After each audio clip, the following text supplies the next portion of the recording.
4 p.m. bulletin. वज़ीर आज़म बेतमादी रिथ मामले ते पंहिंजी हिकमत अमली तब्दील करे छॾी। MNAs खे वोटिंग जे ॾींहुं असेंबली न पहुचण जूं हिदायतूं वापसि। ज़रियनि मूजिबि वज़ीर आज़म इमरान ख़ान PTI MNAs खे हिदायत कई आहे त सुभाणे 11 वॻे खां अॻु पार्लियामेंट हाउस पहुचनि। मेंबर्स रिथ ख़िलाफ़ वोट कास्ट कंदा। वज़ीर आज़म पाण बि रिथ ख़िलाफ़ वोट ॾींदो। वज़ीर आज़म इमरान ख़ान सियासी कमेटी जे इजलास दौरान चयो आहे त बेतमादी रिथ परॾेही साज़िश आहे जेका नाकाम थी वेंदी। ज़मीर विकिरो कंदड़ अवाम अॻियां वावखा थी विया आहिनि। अवाम अपोज़िशन खे रद्द करे छॾियो आहे ऐं असां सां गॾु आहे। ख़ैबर पख्तूनख्वा जे अवाम बेतमादी रिथ ख़िलाफ़ फ़ैसिलो ॿुधाए छॾियो। ज़रियनि मूजिबि अटॉर्नी जनरल वज़ीर आज़म खे गैर आइनी क़दम न खणण जो मशवरो ॾींदे चयो त बेतमादी रिथ खे वधीक टारे नथो सघिजे।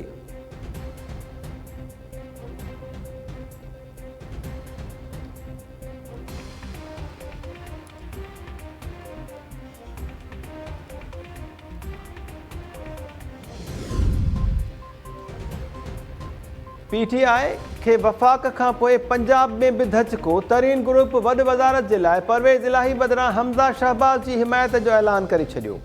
तरीन ग्रुप जे 14 मेंबर्स जी हिमायत बाद अपोज़िशन जे उम्मीदवार हमज़ा शहबाज़ जा वोट 188 थी विया। पंजाब में वॾ वज़ारत जे लाइ 186 मेंबर्स घुर्बल। हमज़ा शहबाज़ सां मुलाक़ात बाद तरीन ग्रुप जे अॻवान नौमान लंगड़ियाल चयो आहे त जहांगीर तरीन जा PTI ते थोरा आहिनि पर संदसि ख़िलाफ़ कूड़ा केसिस दाख़िल कया विया। नवाज़ लीग जी हिमायत लाइ को बि मुतालबो न रखियो अथऊं। पंजाब में जोड़ तोड़ सबबि असेंबलीअ जो इजलास न थी सघियो। वॾे वज़ीर जी चूंड लाइ वोटिंग सुभाणे कराइण जो शेड्यूल जारी। स्पीकर परवेज़ इलाही कार्रवाई बिना इजलास सुभाणे ताईं मुलतवी करे छॾी।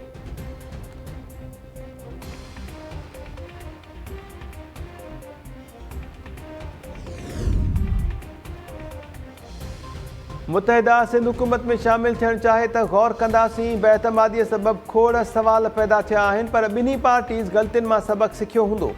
सूबे जी बहितरी जे लाइ गॾिजी कमु कंदासीं। इंतिज़ामी यूनिट्स जे मामले ते नवाज़ लीग सां सिधो राब्तो कयो। नवाज़ लीग चयो त आइन में गुंजाइश आहे। मकानी चूंडूं मथां अची वियूं आहिनि उन ते सोचण जो वक़्तु नाहे। वॾे वज़ीर मुराद अली शाह चयो आहे त इस्लामाबाद में सिंध हाउस ते थियल दहशतगर्दी जी मज़म्मत कयां थो। सिंध वफ़ाक़ जो यूनिट ऐं सिंध हाउस सूबे जी अलामत आहे। सुप्रीम कोर्ट चई चुकी आहे त जवाबदारनि खे गिरफ़्तार कयो। IG इस्लामाबाद खे तंबीह कयां थो त मेरिट ते केस हलायो। इमरान ख़ान वटि 24 कलाक आहिनि। जेतिरो ख़तरनाक थियणो अथसि थी वठे। इस्टेब्लिशमेंट खे दावत ॾींदड़ वज़ीर ख़िलाफ़ गद्दारी जो केस दाख़िल कयो वञे।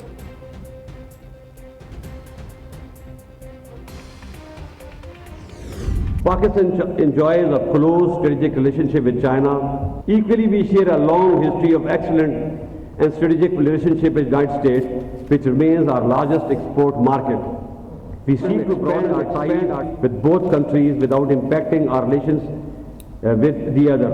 Similarly, European Union, United Kingdom, Gulf, Southeast Asia and Japan are also vital for our national development and progress. Pakistan is deeply concerned about the conflict in Ukraine. With Russia, we had cold relations for a long time due to numerous reasons. However, recently there have been some positive development in this regard. Sadly, the Russian invasion against Ukraine is very unfortunate as thousands of people have been killed, millions made refugees and half of Ukraine destroyed. This is a huge tragedy which must be stopped immediately. Furthermore, despite legitimate security concerns of Russia, its aggression against a smaller country cannot be condoned. कंहिं बि मुल्क सां लाॻापा मुतासिर करण बिना America सां लाॻापन में वाध चाहियूं था। पाकिस्तान कंहिं बि कैंप पॉलिटिक्स ते यकीन नथो रखे। अमेरिका, चीन, यूरोपीय यूनियन ऐं जापान सां सुठा लाॻापा आहिनि। Army chief general Qamar Javed Bajwa security dialogue खे ख़िताब में चयो आहे त आलमी बिरादरी सां गॾिजी अफ़गानिस्तान जी मदद कई पर अफ़गान अवाम जी मदद जे लाइ वधीक कमु करण जी ज़रूरत आहे। यूक्रेन ते रूसी हमलो बदकिस्मती आहे। पाकिस्तान सीज़ फायर ऐं डायलॉग ते ज़ोर ॾिनो आहे।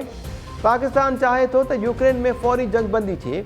भारत सां लाॻापन बाबति आर्मी चीफ चयो त LOC ते 1 साल खां को बि अणवणंदड़ वाक़ियो पेश नाहे आयो पर पाकिस्तान में भारतीय मिज़ाइल किरण ते ॻणती आहे। पाकिस्तान मिज़ाइल किरण वारे वाक़े जी जांच जो मुतालबो कयो आहे। भारत दुनिया ऐं पाकिस्तान खे ॿुधाए त संदन हथियार महफ़ूज़ आहिनि।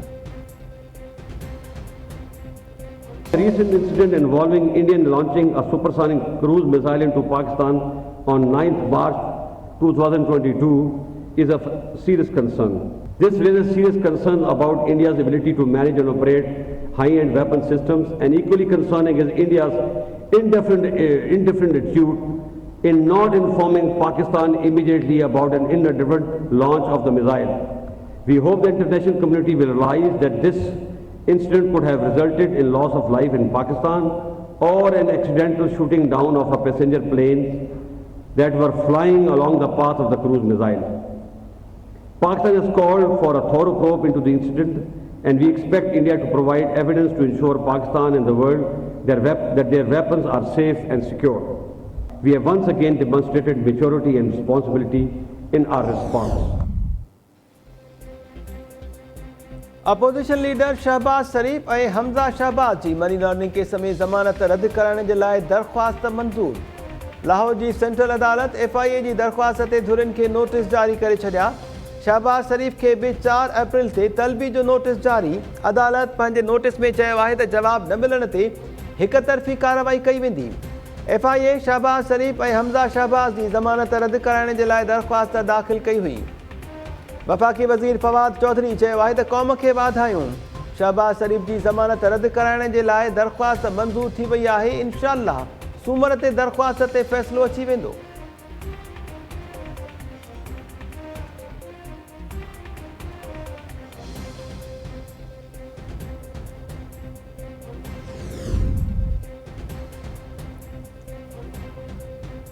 आर्टिकल 6 लॻाइणो अथव त लॻायो, असां तयारु आहियूं। बेतमादी रिथ में मुदाख़लत थी त इंतिज़ामिया खे जवाबु ॾियणो पवंदो। DG FIA खे कंहिं इख़्तियार ॾिनो आहे त बेतमादी रिथ खां अॻु ज़मानत रद्द कराइण जे लाइ दरख़्वास्त ॾिए। अॻूणे वज़ीर आज़म शाहिद खाकान अब्बासी चयो आहे त जिन ऑफिसर्स फ़ाइदा वरिता ऐं उहिदा हासिल कया उहे हाणे पंहिंजी नौकरी दाव ते न लॻाइनि। पोइ सुभाणे केर बि दाह ऐं सिफ़ारिश न कराए तव्हांखे बि जेल वञणो पवंदो।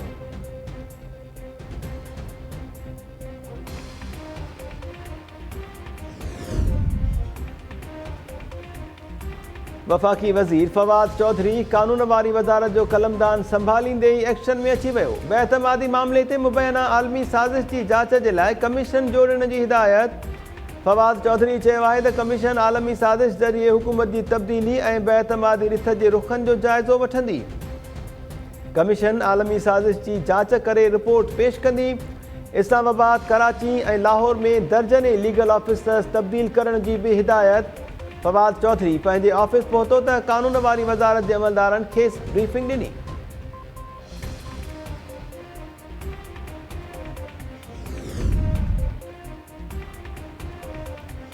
इमरान ख़ान सुठी सपोर्ट में आहे, खेसि इन्हीअ सपोर्ट में स्पिरिट जो मुज़ाहिरो करणु घुरिजे।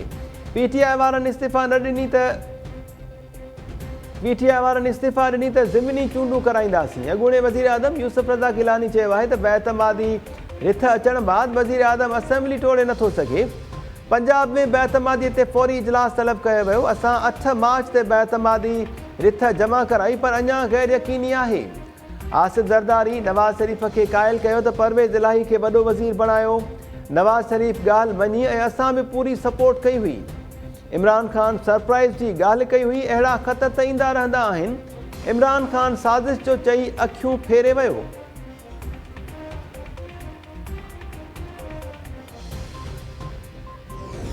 चार रास्ते हैं। नंबर 1 के एस्टेब्लिशमेंट मदाखलत करे और मुल्क में फौरी इंतखाबात करा जाए, रमजान के बाद करा लें या हज के बाद करा लें। ये हुकूमतें नहीं चल सकती। दूसरा रास्ता ये है इन लोगों के खिलाफ इन जमातों को कालादम करार दिया जाए जिन जमातों ने गैर मुल्की साजिशों के पैसे लेकर इस मुल्क में vote of no confidence move किया है। तीसरा, तमाम PTI के लोग नशिस्तों से मुस्तफी हो जाए। मैं देखता हूँ ये मुल्क कैसे चलाते हैं। और आखिरी, मैं अदारों से बराह रास्त दरखास्त करना चाहता हूँ कि इस मुल्क की सलामती का सवाल पैदा हो गया है। लड़ाई गली मोहल्ले में चली गई है, भावड़ा खाना तक चली गई है। पता नहीं ये नाला लई मनहूस है। जब भी मैं काम शुरू करने लगता हूँ हुकूमत बदल जाती है। इमरान खान ने पता नहीं सदर के आर्टिकल 94 के तहत कितनी देर अबूरी वजीर आजम रहना है। अगर ये पास हो जाती है, मैंने आपको कहा ये मैं नाउमीद नहीं हूँ, अभी भी हर घंटे सियासत बदल सकती है। इस्टेब्लिशमेंट मुदाख़लत करे ऐं चूंडूं कराए साज़िश ज़रिए बेतमादी रिथ आणींदड़नि ते गद्दारी जो केस कयो वञे, परॾेही पैसे सां रिथ जमा कराईंदड़ पार्टीज़ ते पाबंदी लॻाई वञे। चोथों ऑप्शन आहे त PTI जा समूरा मेंबर्स इस्तीफ़ा ॾियनि। वफ़ाक़ी घरू वज़ीर शेख रशीद चयो आहे त सियासी वेढ़ घिटिन ऐं पाड़नि ताईं पहुची वई आहे। इमरान ख़ान रोए नथो, ख़ुशी जा ॻोढ़ा ईंदा आहिनि। छा इदारनि खे ख़बर नाहे त आसिफ ज़रदारी खे केरु भतो पहुचाए थो? नए वज़ीर आज़म जे हलफ़ ताईं इमरान ख़ान वज़ीर आज़म रहंदो। नाला लई मनहूस आहे, जॾहिं बि उन ते कमु शुरू कयां थो त हुकूमत ख़तमु थी वेंदी आहे। जनरल बाजवा जो थोराइतो आहियां जो चूंडुनि में मूंखे वोट ॾिनो। ईद खां पोइ हिकु TV चैनल ते एंकर थींदुसि। फवाद अपोज़िशन पार्टीज़ खे कलदम करार ॾियण जी हिदायत करे त आउं नोटिफाई कंदुसि।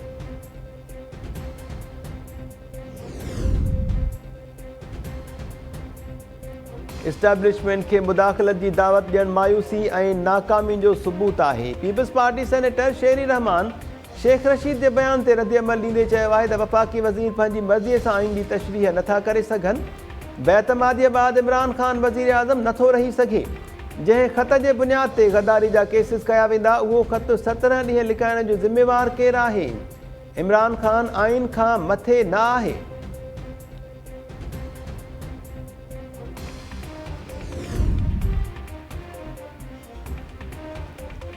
चक जे कचे में धाड़ेलनि सां मुक़ाबले दौरान ज़ख़्मी थियल SHO अब्दुल गनी जेहो शहीद। सखर ऐं शिकारपुर पुलिस कचे में ऑपरेशन कयो त धाड़ेलनि सां मुक़ाबलो थियो। ज़रियनि जो चवणु आहे त ऑपरेशन खे ॻुझो रखियो वियो, पर धाड़ेल अॻु ई मामूल जीअं अलर्ट बीठा हुआ। शाह बेले में धाड़ेलनि सां मुक़ाबलो जारी आहे। पुलिस जी वधीक नफ़री तलब, कचे में वेंदड़ रस्तनि ते पुलिस मुक़रर।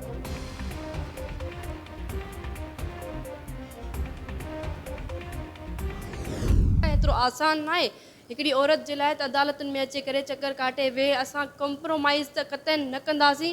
ऐं हीअ शइ आहे त असां पंहिंजी ज़िंदगी ते इवन कॉम्प्रोमाइज़ करे वेठा आहियूं। सर सां कफ़न ॿधी करे जागीरदारनि ऐं सरदारनि जे ख़िलाफ़ु बीहण एतिरो आसान न आहे। तव्हां ॾिठो आहे त अॼु ॾींहं ताईं असांजे सिंध में जेके बि सरदारनि जे ख़िलाफ़ु बीठा आहिनि उहे मुसलसिल बीह न सघिया आहिनि, छो त एतिरो आसान न आहे। ऐं उमेर बाब जे लाइ बि एतिरो आसान न आहे। पर इंशाअल्लाह मां पंहिंजे साह जे आख़िरी घड़ी ताईं बीहंदमि ऐं इंसाफ़ जेको असांजो हक़ आहे इंशाअल्लाह असां वठी रहंदासीं। ऐं जागीरदारी निज़ाम ऐं सरदारी निज़ाम जे ख़ात्मे ताईं हीअ जिदोजहद जारी रहंदी। मां सिंध जे अवाम खे बि गुज़ारिश कंदमि ऐं चवंदमि त जेकॾहिं तव्हां वाक़ई चाहियो था त शहीद नाज़िम जोखियो जे केस में इंसाफ़ थिए। समझोतो न कंदासीं, सिर सां कफ़न ॿधी वेठा आहियूं। जागीरदारनि ख़िलाफ़ वेढ़ सवली नाहे, साह जी आख़िरी घड़ीअ ताईं वेढ़ जारी रखंदसि। उमेर रुबाब चयो आहे त इंसाफ़ जे निज़ाम ते वॾो सवालिया निशान आहे त 5 सालनि खां इंसाफ़ नाहे मिलियो। हिक न्याणीअ खे घर वेठे इंसाफ़ मिलणु घुरिजे, पर आउं अदालतुनि जा चकर काटे रही आहियां। इंसाफ़ जो निज़ाम सुस्त हुजण सबबि केर बि सरदारनि ख़िलाफ़ नथो बीहे। हर कंहिं में हिमत नाहे जो प्यारनि जा लाश खणे ऐं निज़ाम जी नाअहली बर्दाश्त करे। धमकियूं बि मिलनि ऐं ख़र्च पखा बि भरियूं। मूंखे अहसासु आहे त इहे शयूं हिक मज़लूम जे लाइ ॾुखियूं आहिनि। शहीद नाज़िम सां इंसाफ़ लाइ सरदारी निज़ाम खे शिकस्त ॾियणी पवंदी। सिंध वासियुनि खे अपील आहे त हर मज़लूम सां गॾु बीहण खां सवाइ ॿियो ऑप्शन सरदारनि ऐं जागीरदारनि जी रस्ता रोक करे पुछाणा कयो त वेसाह घातियूं छो था कनि।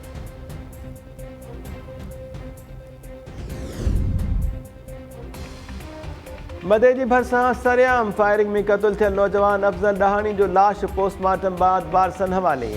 सदाया शाख वटि मोटरसाइकिल सवार हथियारबंद नौजवान खे क़तल करण बाद फरार थी विया। वारसनि जो चवणु आहे त जेहाद हुर सां संदन संगावती तकरार हलंदड़ आहे, जंहिं तां नौजवान खे बेगुनाह क़तल कयो वियो। लाड़कानो शहर में हथियारबंदनि जी मोटरसाइकिल सवार जोड़े ते फायरिंग। ॻोठाणो अहमद नवाज़ जतोई क़तल, संदसि ज़ाल ज़ीनत ख़ातून ज़ख़्मी हालत में इस्पताल मुंतक़िल। वारसनि जो चवणु आहे त पुराणे तकरार तां पंहिंजी बिरादरी जे हथियारबंदनि फायरिंग कई हुई। डॉक्टर्स तरफ़ां औरत जी हालत ॻणतीअ जोगी करार।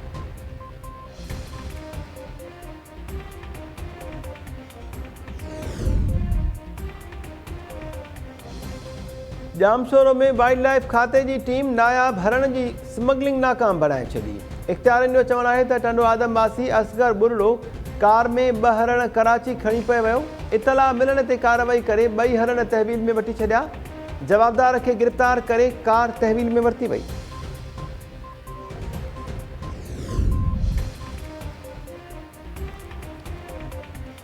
ऐं ज़ाल खे ख़र्च न ॾींदड़ मुड़ुस जा गिरफ़्तारी वारंट जारी। खैरपुर जी अदालत